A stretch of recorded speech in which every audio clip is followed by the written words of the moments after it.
Hello, everyone, and welcome back to SALT Talks. My name is John Darcy. I'm the managing director of SALT, which is a global thought leadership forum and networking platform at the intersection of finance, technology, and public policy. SALT Talks are a digital interview series with leading investors, creators, and thinkers. And our goal on these SALT Talks is the same as our goal at our SALT conference series, which is to provide a window into the mind of subject matter experts, as well as provide a platform for what we think are big ideas that are shaping the future. And we also love providing platforms for great causes as well. And when you can combine big ideas, big scientific ideas that are shaping the future with great causes, that's where we love to live, at that intersection. So we're very excited today to bring you a SALT Talk on community impact with two great speakers, the first of which I will introduce to you now. We're very excited to welcome Paula Schneider to SALT Talks. Paula is the President and Chief Executive Officer of Susan G. Komen, the world's leading nonprofit source of funding for the fight against breast cancer, serving millions of patients in more than 60 countries and helping to reduce the breast cancer mortality rate by 40% since 1989. Paula is responsible for the strategic direction and day-to-day operation of Komen's multi-million-dollar research, community health, public policy advocacy, and global programs.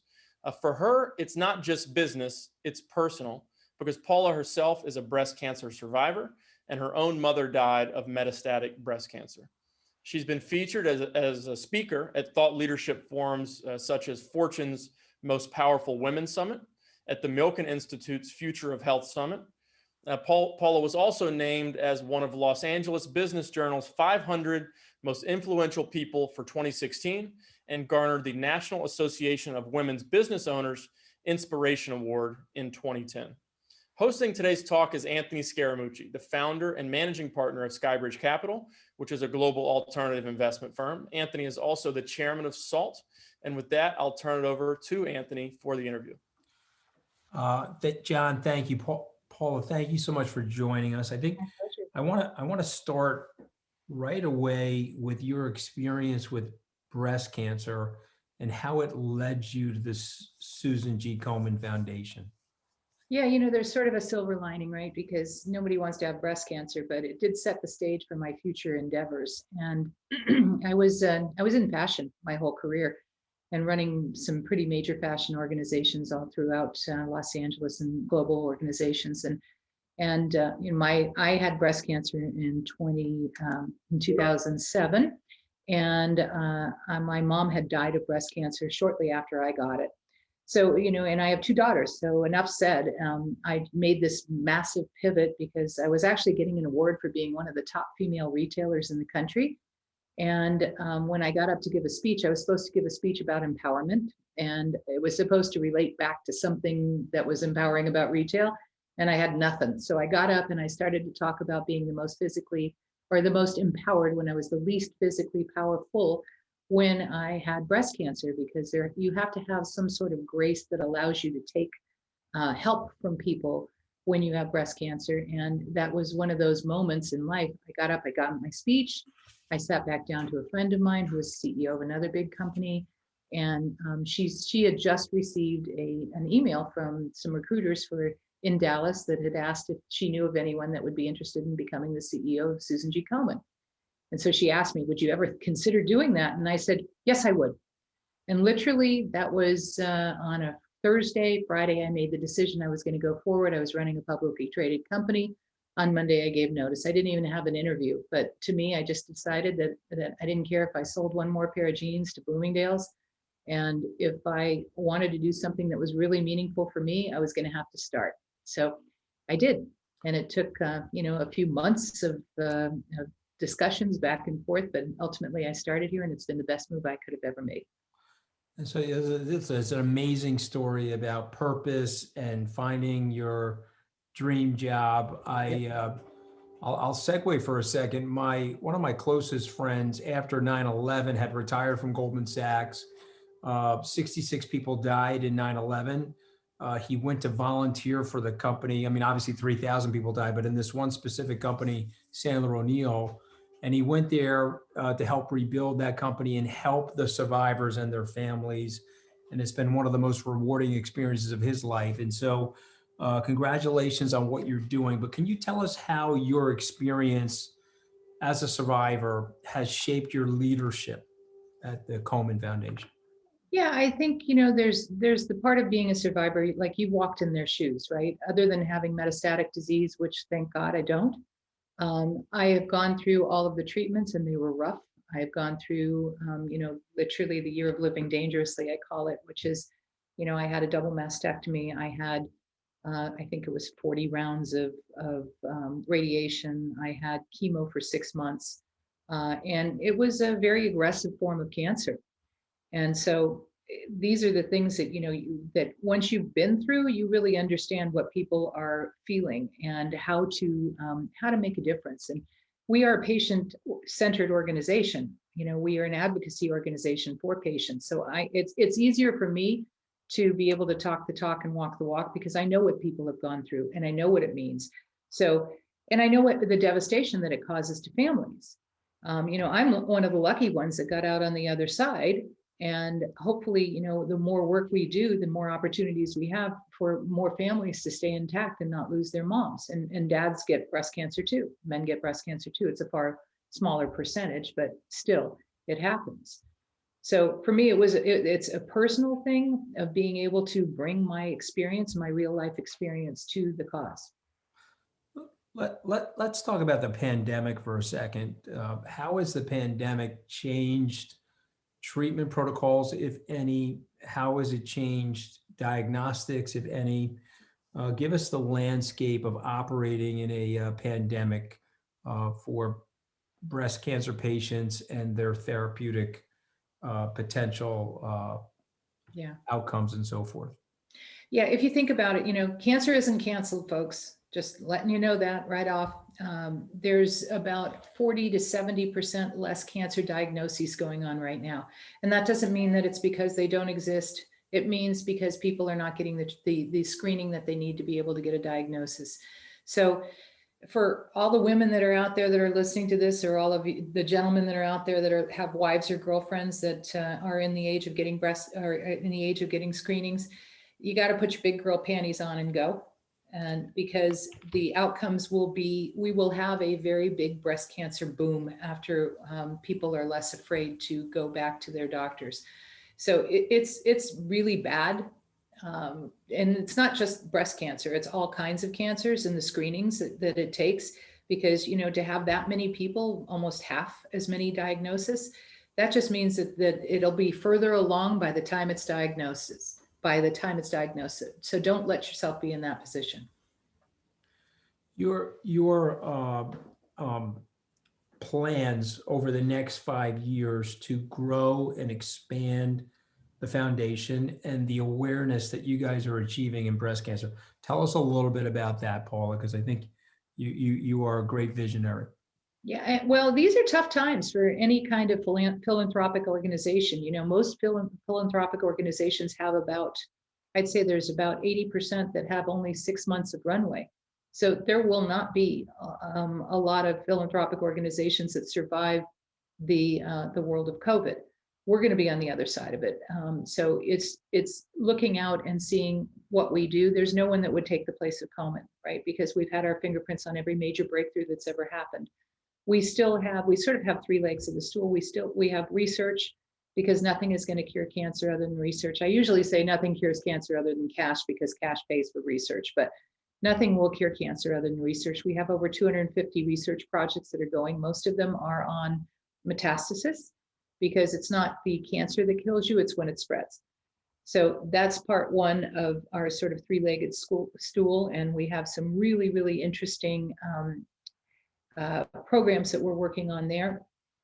And some of which we're actually putting together ourselves for our own Komen-led research, where we have a registry of patients that are giving us their genomic and their genetic information, because we're sort of the trust broker, and we have the ability to be able to get to the best scientists in the world. And there's a lot of information out there, but it's siloed, and we are the ones that can share, and we can get that information to the top scientists in the world to do their jobs, to really figure out, why does cancer metastasize? So that's a big part of what we're doing, and that is actually using a lot of technology to do so.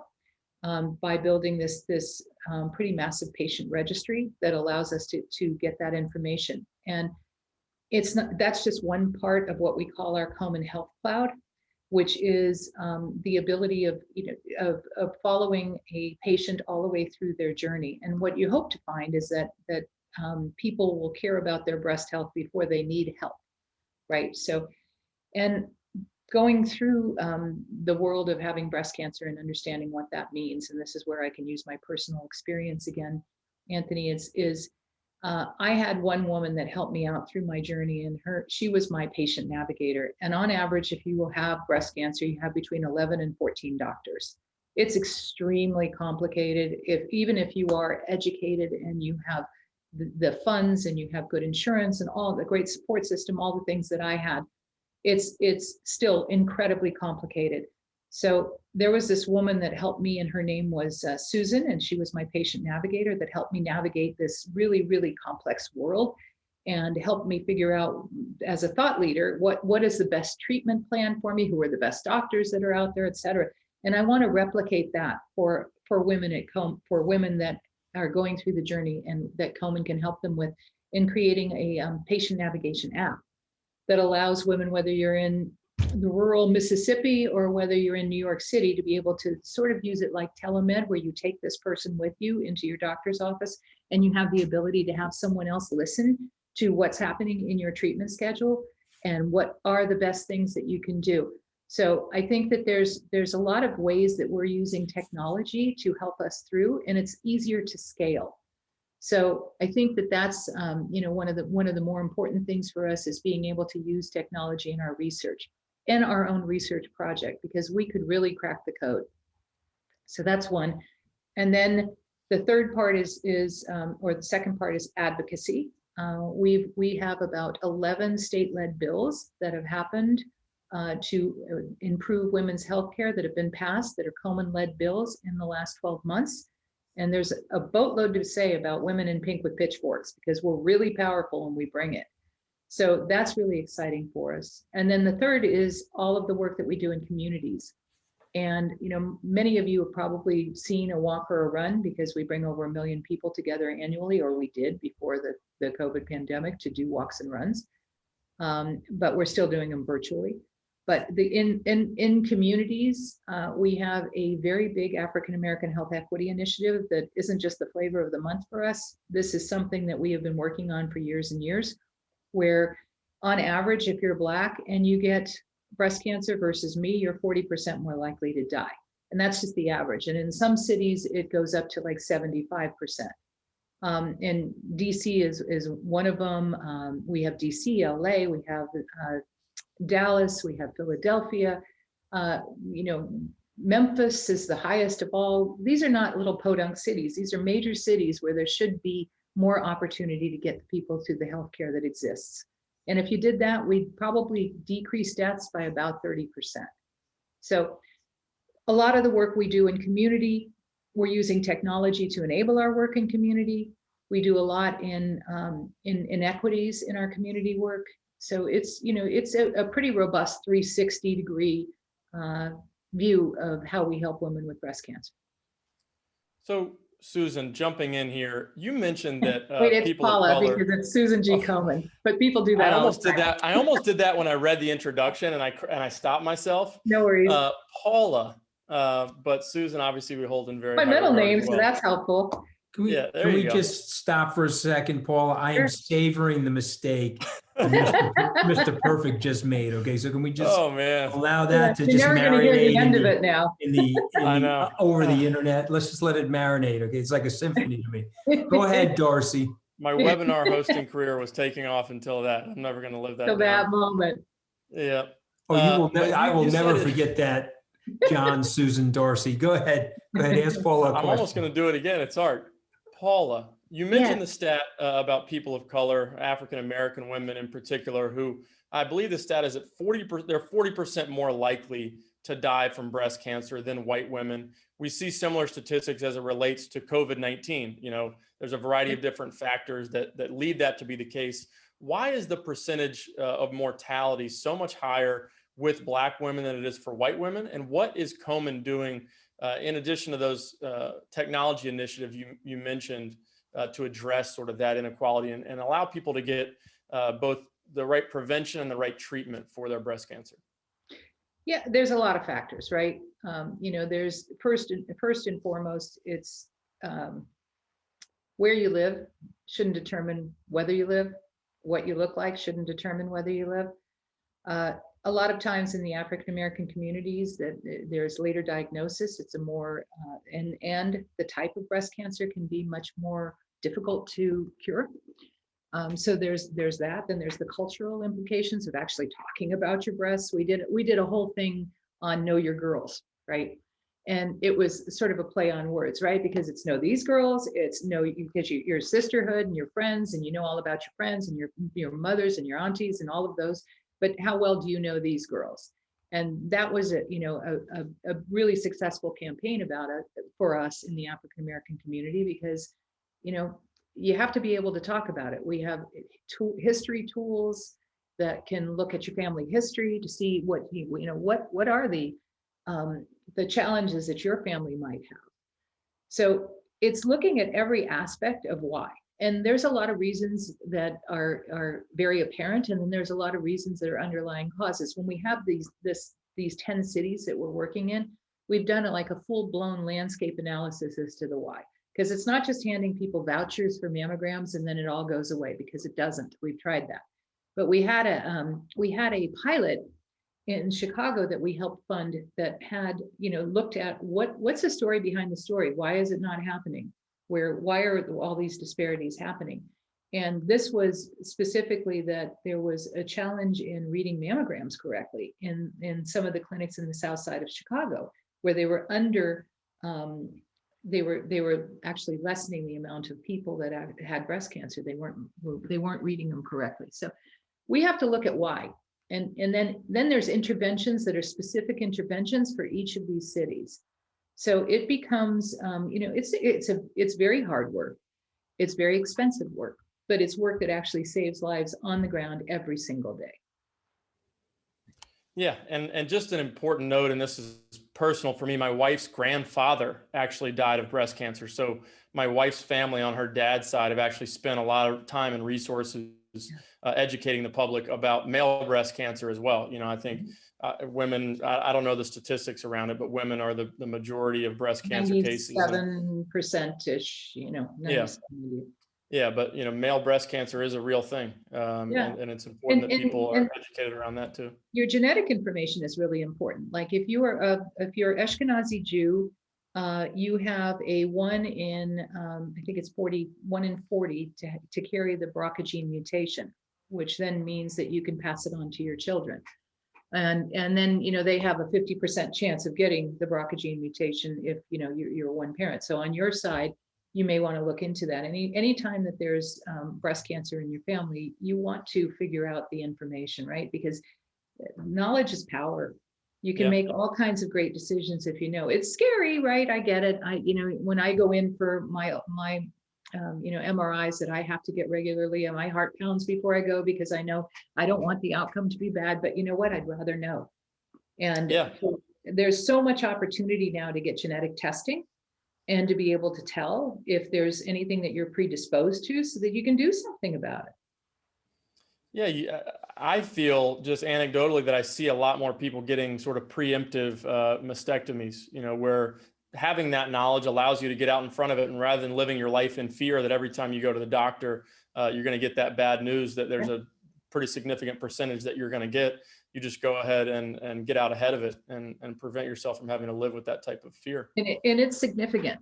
Like if you carry the BRCA gene mutations, it could be up to 60 to 80% that you will get either, breast or ovarian or both in your lifetime, right? So it's good for you to know that. And if you do know that, then you have the opportunity to do something about it, because there are a lot of prophylactic, like Angelina Jolie was one that made a lot of news, right? Because she carries the gene, and therefore she has a lot of, she did the prophylactic mastectomy.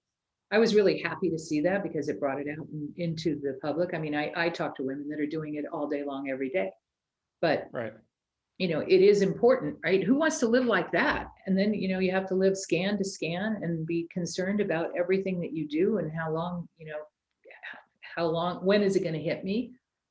And it's always better to take the prophylactic approach. Now, that doesn't mean that everyone needs to go out and get a mastectomy if you carry the BRCA gene mutation. You have to talk to your doctors, but listen to the guidance and figure out what is the best opportunity for you. Yeah. One last question before we get into how people can help support Susan G. Komen. A big part of what you guys do is you're very effective at developing new partnerships. Could you tell us what you've done in the past in terms of developing partnerships and what you plan to do going forward? Yeah, there's a lot of ways that we do partnerships. Like, I'll use a couple of examples here. We've worked really hard in being more transformational than transactional. Like, I'm very happy if there's a partner out there that would like to give us a pin pad, where you give money at the end of the, your transaction. And that's wonderful because, again, nothing's going to cure cancer other than cash.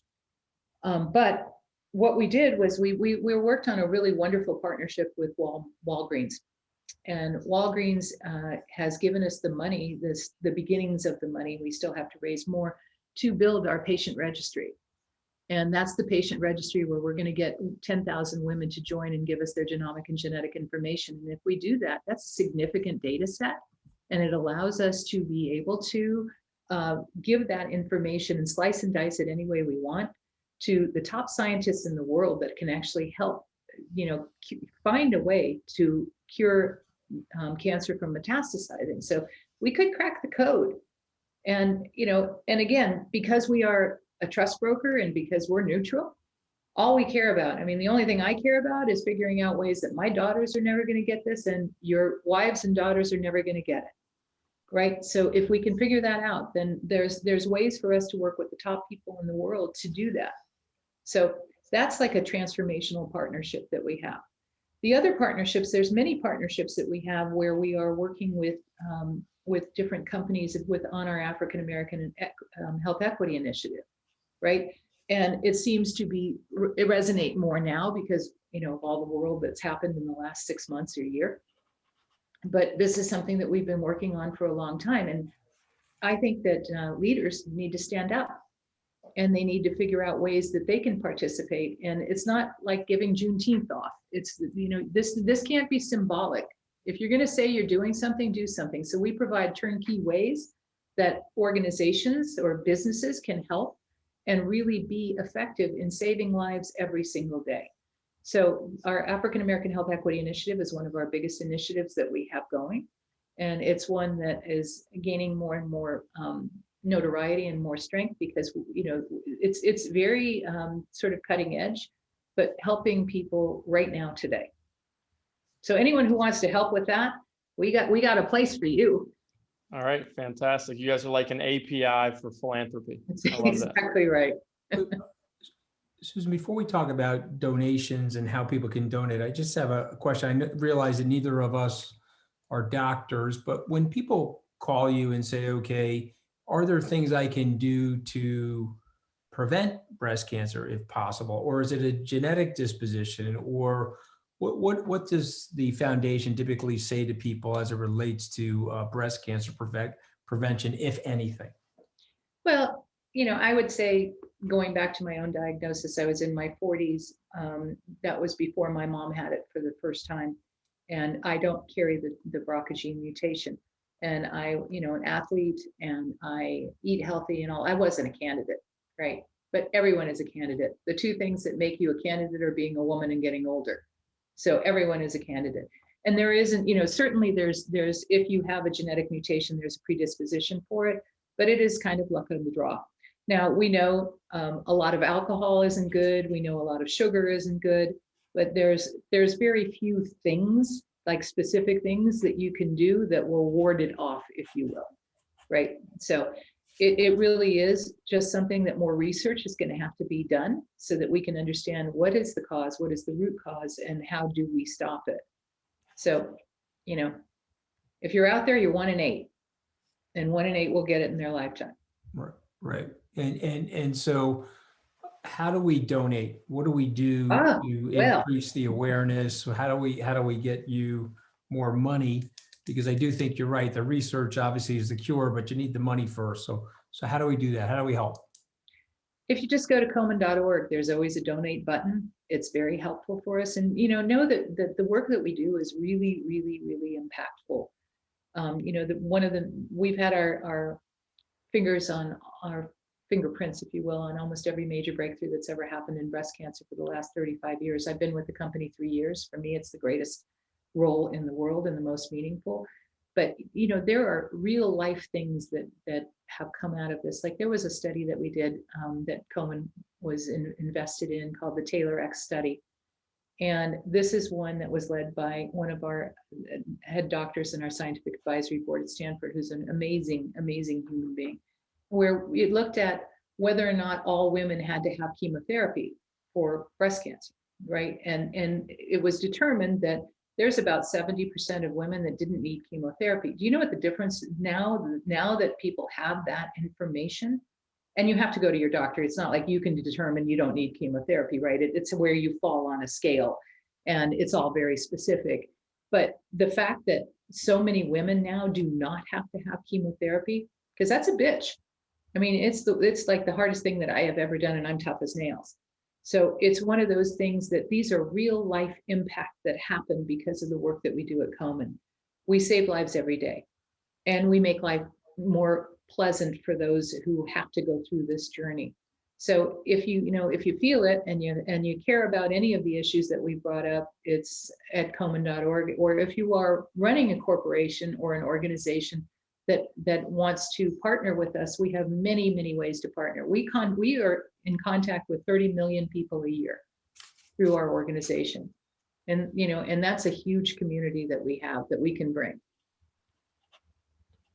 Anything else from you, Mr. Millennial, who No. What was your name? Paul, that got Paula's name wrong? Thank you, Susan. Thank you, Susan, for Yeah, joining thank you, us today. Susan. Oh my God, that's so good. It is so rich for me. I just have to tell you, it is literally like eating Kind a of like box. that too. Paula, I'm sorry. It's like eating a box of chocolates. Like, I just got to tell I you, get it. it's so rich for me. It's so enjoyable. He's never going to hear the end of it. No, and I kinda never. like I mean, that. forget about it. I mean, he knows I have a 10-year shelf life on most things that he does that are improbable. But Gas drive ratings. In all seriousness, though, the work that you're doing is so inspiring to so many different people. And unfortunately, I would say just about everybody on this call, everybody that's listening to us, and everybody that will listen to us, unfortunately, has been touched by either the scare of breast cancer or the unfortunate tragedy of breast cancer. So I'm just encouraging everybody to give. Of course, we will through our foundation and personally. I just want to thank you so much for all the great work that you're doing. Yeah, well, and thanks for letting me talk about the work we do, because I'm pretty sure that people have seen the women in pink and the walks and the runs, but and a lot of people think it stops there. It does. That's just the beginning. That's just one of the mechanisms that we have to bring our community together to raise money so that we can work on all of these aspects all at once. So appreciate the platform, guys, and really, you've done an amazing job of increasing awareness. And even though I brought Baby Yoda with me today, you have crushed us on Room Raider as well. Okay, so that must be your fashion. No, this is not look, when I go like this is my actual office, right? I designed. I love the wallpaper and the shutters. I mean, it's just a great look.